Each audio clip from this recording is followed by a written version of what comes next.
morning. If you could make your way to your seats, get comfortable.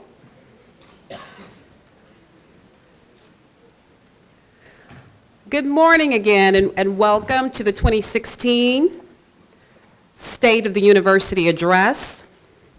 Upon returning to this great institution, I quickly discovered there was a significant number of individuals, and that would be colleagues and certainly students, that have joined since my departure in 2013. Having said that, I only think it's appropriate that I officially introduce myself.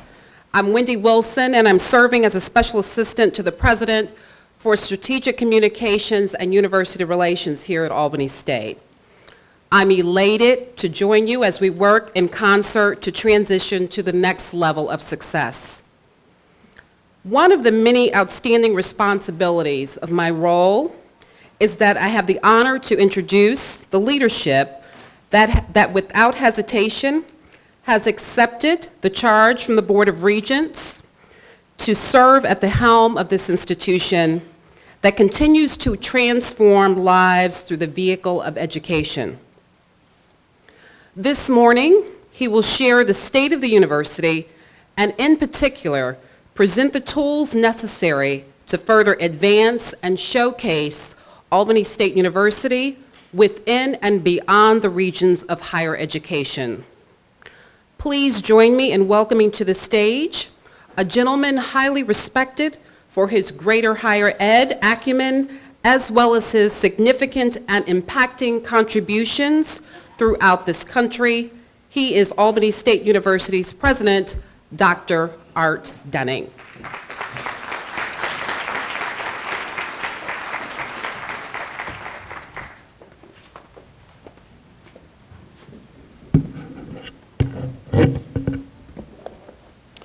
Wendy, thank you very much for that kind introduction, and good morning to people in the audience. I'm going to have a number of things I'll talk about today, and I will be in a reflective mood at times, but also candid at all times. As I look at this past year, I've thought about Albany State as an institution. We're steeped in history on the one hand, and we're poised for change on the other hand. This change will be profound, and it's going to alter the course of this university. We've had international news with the Rams and the Roses parade. It has brought Southwest Georgia to the nation. We've been looking at economic development and how to keep our region strong. So we can continue to do a lot of things, but one of the things we will do more of this year is to promote diversity, be more inclusive, and have global experiences. I'm thinking about these things because this change that's underway should mirror the change in the nation. We are a nation that's undergoing profound demographic change, and Albany State should reflect that change. So the promise is exciting. I've never been more enthusiastic about anything than what I see coming down the line for us. This university is in good stead. We have a number of things that we've done well. We had Governor Nathan Deal here to sign a portion of the budget, and that portion of the budget included the Fine Arts Building at Albany State University. That building has been around and on the dock for a long time. So the governor came here and signed it on this stage, and we will have a groundbreaking for that building, I'm hopeful, in March. Not much later than that. Dr. Shanta Haywood and her team and the band director, Mr. Micah DeQueer, took a group of our musicians to California, to Rams and the Roses Parade. This is the mother of all parades. It was seen around the world. People here in Georgia that I've spoken to in Atlanta and other places, they were very proud to see Albany State represent not only this state, but this region and this section of the country in such an extraordinary way. We've had Dr. Danette Saylor to join our team this year as Vice President for Student Affairs. She came to us, and one of the things that happened in the interview, she talked about a grant that she would like to do on behalf of Albany State. She got here, and within a short few months, we had a grant of about $500,000 to support a veterans center. And I'm enthusiastic about that because I am a veteran. I have a special affinity for veterans. So Dr. Saylor brought a wealth of information, a wealth of experience, and did something that was extraordinary for this campus. Dr. George Thomas, Sandra Handwork, Dr. Sandra Handwork, and Dr. Ronnie Thomas received a $769,000 grant to look at substance abuse, concerning from the Substance Abuse Administration, but is to prevent the spread of AIDS and sexually transmitted diseases. I congratulate the three of them. This is important to me because this is something that really is difficult in Southwest Georgia. We need to be applying our research and our intellectual capital to make a difference in areas such as this. Dr. Florence Lyons, and this one I'm excited about as well. We have a relationship with the University of California, Los Angeles, where we can send students out there and UCLA can send students here to experience our life and culture and academic work in Southwest Georgia. These are some superstars on our campus. I always want to highlight people who do well, but these are not the only persons. These are ones that I have intimate and up-close knowledge about, but there are many, many more on this campus. One of the things that we do, and we've done well this past year, is accreditation. Our chemistry program was accredited for the first time last year. Our forensic science program is the only accredited program in the state of Georgia. NursingJournal.org recognizes our nursing program as one of the best in the country. So we have a lot of what I call intellectual strength on this campus, and that's why we have our doors open. What I'm hoping for, that as we broaden our research efforts, we also enhance our customer service for students, supporters, and vendors, people who relate to us. We have to change in so many ways to make sure our customer service not only meets expectations, but exceeds expectations. Our students have had a chance to do study abroad opportunities in places like China, Belize, Trinidad, and Tobago, and we're grateful for faculty members who do that. Those of you who know me well know that I cannot make a talk unless I talk about how living out of this place called the United States of America made me understand this place when I got back. So exposure makes a huge amount of difference. So with Dr. Osakwa's leadership, who's been diligent in internationalization on this campus, we couldn't do it without people like that. And so you need to know this is something, if I had all the power in the world, I would not allow one student to leave Albany State without a study abroad experience. We can't do it. We don't have the resources, but it's an aspiration. One of the biggest and most impactful decisions made this past year is the consolidation of Albany State University and Dartmouth State College. And when they made this appointment of my position at the board, they also made this announcement. This was an extraordinary day for me because Albany State is 103 years old, has a rich history, and like everybody else, you have mixed emotions when you're offered an opportunity to decide whether or not to take it. There are few places in the country at this point in my life that I would look to spend some time. This is one, and I chose to do that when the chancellor asked. But this has also been a year of some challenges. We've had to cut our budget, $3.5 million. The reason for that is the enrollment decline. We are an enrollment-driven enterprise. We need students to have a budget. We were able to do that without too much impact on employees. And for that, I'm grateful. I always like to have minimal impact when we make these cuts. But starting in July, we'll have to cut another $1.3 million, beginning July 1, and that's going to test all of us. So how are we doing this? We're going through a process of looking at each unit on campus, and that's being led by the Office of Institutional Effectiveness and our Internal Audit Office. We're going to determine how to streamline our operation. That is demanded. We cannot get by without that. There's no other way to make sure we live within our budget unless we streamline.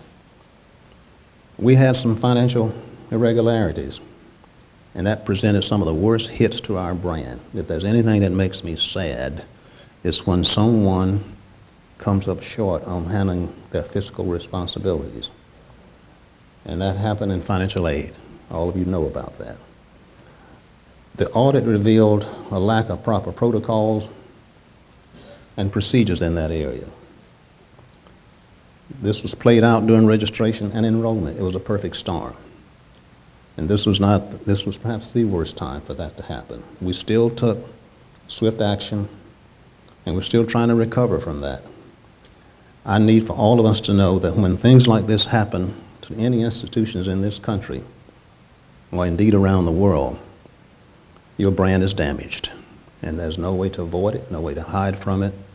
And I need for all of us to be serious about it as we carry out our work. So I'm still troubled by that. I'm still thinking about it, and I still get comments about it.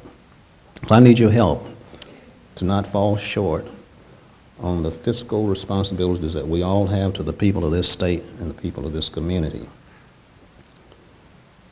I want to think about this massive undertaking of consolidation with Darden State College. That's going to require the involvement of a lot of internal stakeholders. We've started that process already. A lot of talking, a lot of discussing.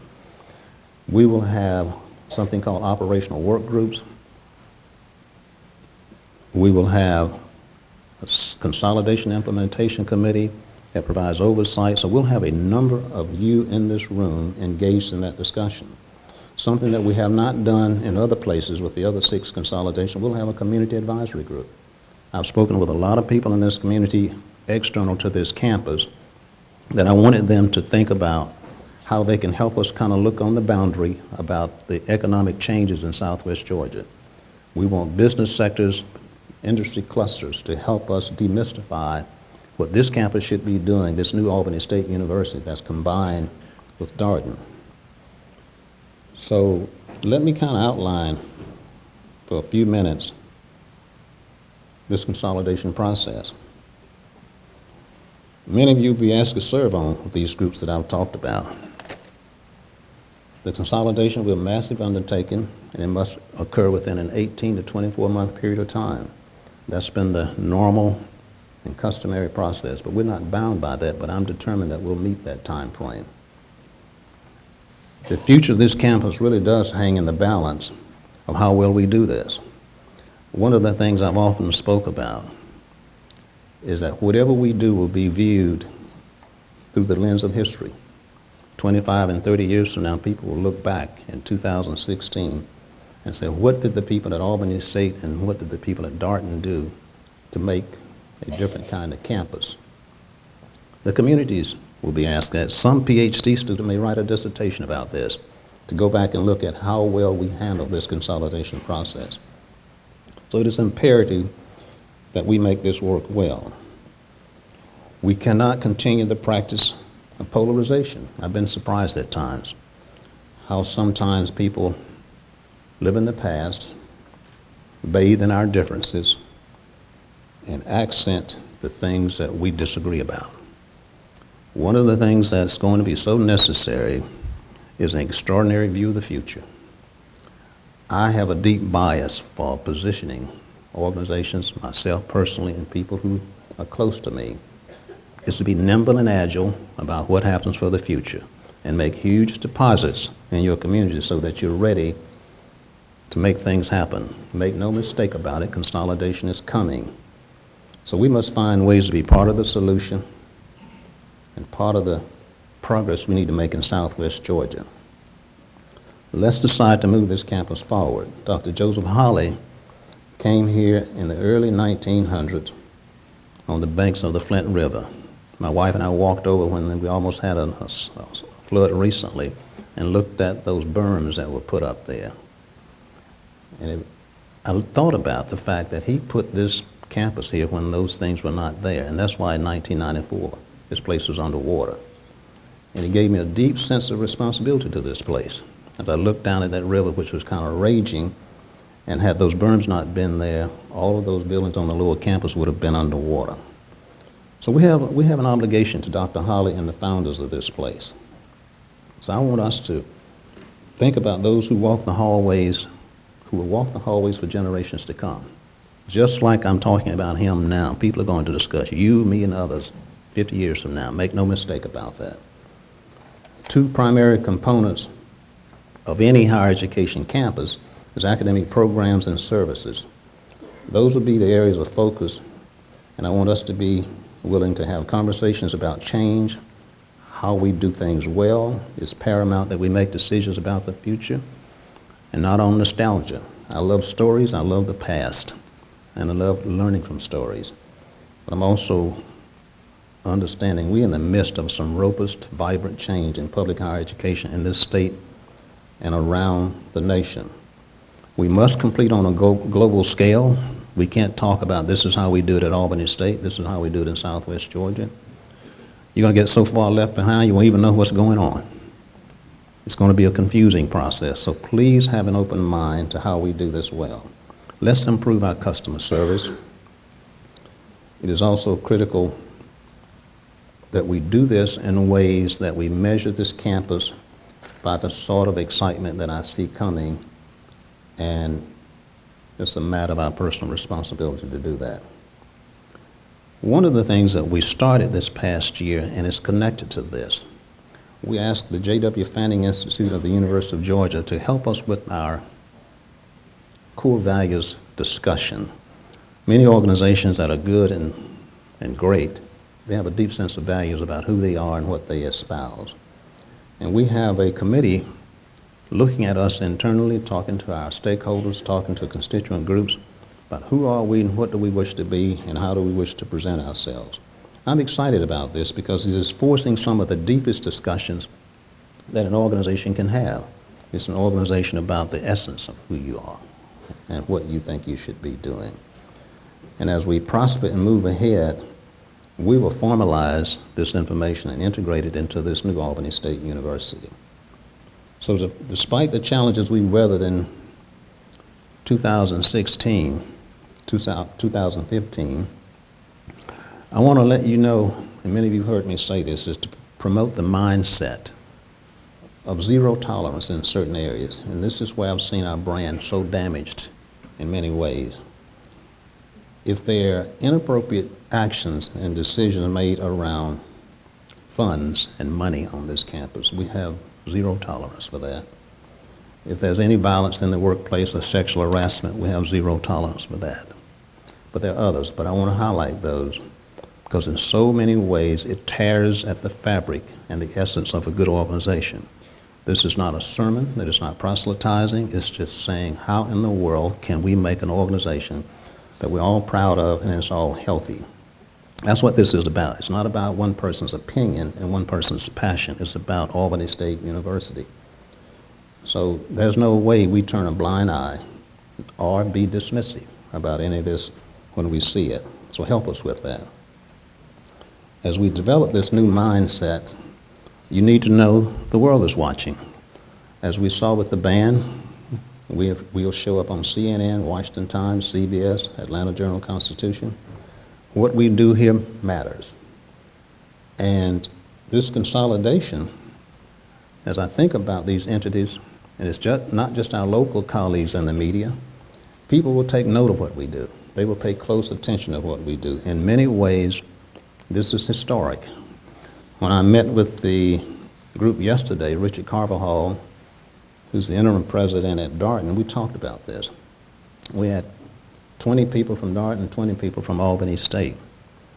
And I made a comment that I bet in 50 years we've never been in a room together like that. I advised them when they walk outside that civilization will still be going on and the public grocery store will still be seeing customers, that the world's not going to fall apart, that when they leave and go about their way.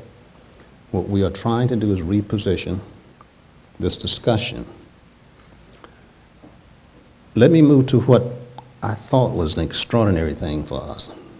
I looked at a copy of the LA Times, and on the front page of the LA Times is Albany State University band. And I can imagine what those folks in Southern California thought looking at those sharp young people from Southwest Georgia and Albany State. For me, that's the kind of story, that's the sort of brand that's so significant to this campus. When we do things well, and do things innovative and do things at the highest level. That's what we should aspire to do. That should be the mark we hit all the time. And when I mentioned some of the superstars, like Dr. Thomas, Dr. Saylor, and others, that these are examples for me of people who step out and test their ability on the marketplace and get grants for Albany State to do good work. There are all kinds of people that I see who are doing that and doing it well. So people watch this. The nation is watching. We are looking at each other when we do this. So I want us to be thoughtful. Two things happened last year. We had two White House visits. One was the HBCU Honda Campus All-Star Group went to the White House. The other was led by my wife, Karen, who took some foster students to the White House. Those two events put us on the stage in D.C.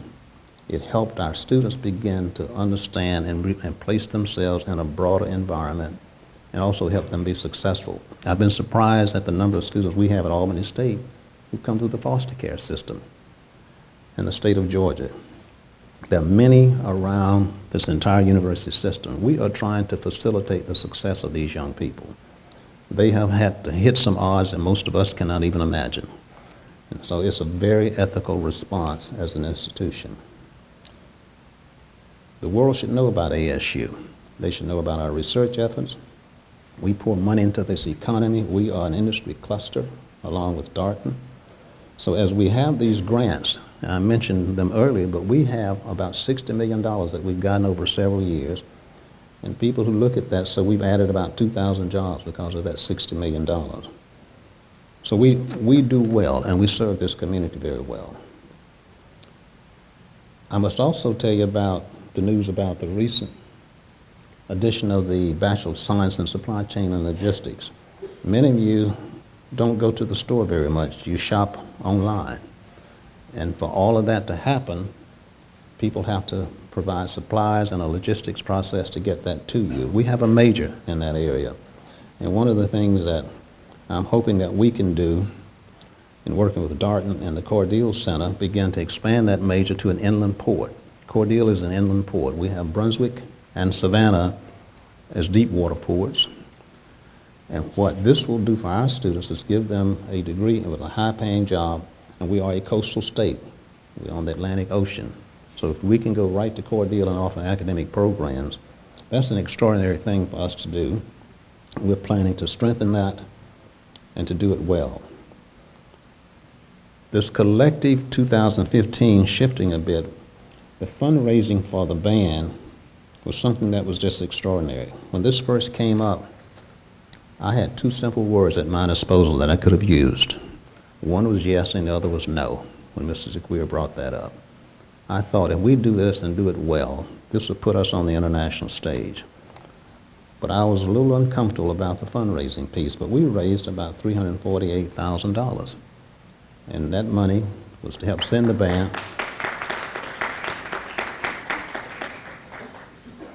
And in addition to the need-based scholarship, Karen and I have given $75,000 in cash. We'll give another $25,000 this year to cement the $100,000 that we committed to this campus.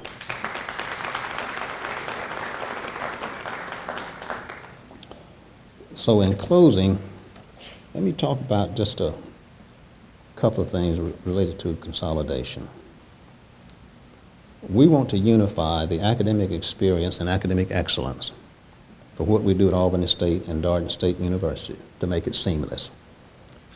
We want students to bridge the access from 2-year to the baccalaureate so that we can prepare them also for graduate education.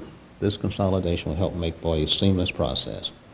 At the core of the consolidation is to get the best of academic programming and practices from both campuses so that Southwest Georgia and the region can benefit. I want all of us to think in a very serious way about this. Many of you bear with me because I think some in the audience have heard me say this. And this is the tale of two cities. One is Birmingham, Alabama, and the other is Atlanta, Georgia. They both chose a path that determined their destiny in the mid-60s. The South was pulsating in change, and people were in a state of panic about what was beginning to happen after 100 years of the Jim Crow system, getting rid of legal segregation. Birmingham chose the path of turning dogs on protesters and killing 4 girls in a church. That was the Birmingham story. The Atlanta story was Ivan Allen was the only Southern mayor to go to Washington, D.C. and to testify in support of the 1964 Civil Rights Act, but no other person had the political courage or the stomach to do it. All he testified in support of was the 64 Civil Rights changed legal codes in the South. And if you look back at it, you find it hard to imagine. Atlanta took the path that it's going to be difficult, it's going to be hard, we're not going to have violence. That's not going to happen. And those two cities right now are in very different places. And what those decisions did back in the 60s created the future. Birmingham had the opportunity, because it's the geographical center of the South, to get the airport. We do not want the airport because it brings outsiders in. It'll change the way we live. So we have an opportunity right now with this consolidation to choose how we do this. We're in a similar situation. Albany State stakeholders, Dartmouth stakeholders. When the tale is told about these two campuses 50 years from now, I wonder what people will say about us. And what I'm determined to do is to do everything I can to get away from this mindset that sometimes seems cemented in culture, which is polarization. I don't live in that world, and I'm going to influence people not to live in that world. Can't make anybody do anything, but the decision is ours. The decision to determine the future of higher education in Southwest Georgia is huge. It's not just a consolidation. It's not just talking about two campuses. It's trying to cast aside generations of passions and feelings that seem to have no place in a complex cosmopolitan society. I thank the people at Albany State. We have some outstanding people on this campus, on the faculty, staff, and our students. The thing that keeps me going is in my head, I'm deeply student-centered. And every time I see Laurentis, he reminds me, he doesn't say it to me, just his presence reminds me of why I'm doing this. And I always enjoy his full participation, because sometimes I ask him, are you the SGA president, or are you the king of the world? And he said, well, no, Dr. Dunn, I'm just the SGA president. The point in all of this, we're here for students. We're not here for ourselves. We're not here for anything else other than educating these students at the highest level. I need your help. This community needs your help. This region needs your help. So everything that you can do in your job, try to reposition it, because it's not, life won't be the same. Life will not be the same, and you cannot hold on to something that's going to be pulsating and vibrating and change in these next 18 to 24 months. Thank you for being here. I know it's raining outside, and I'm delighted that we do have a fairly nice crowd. Thank you very much.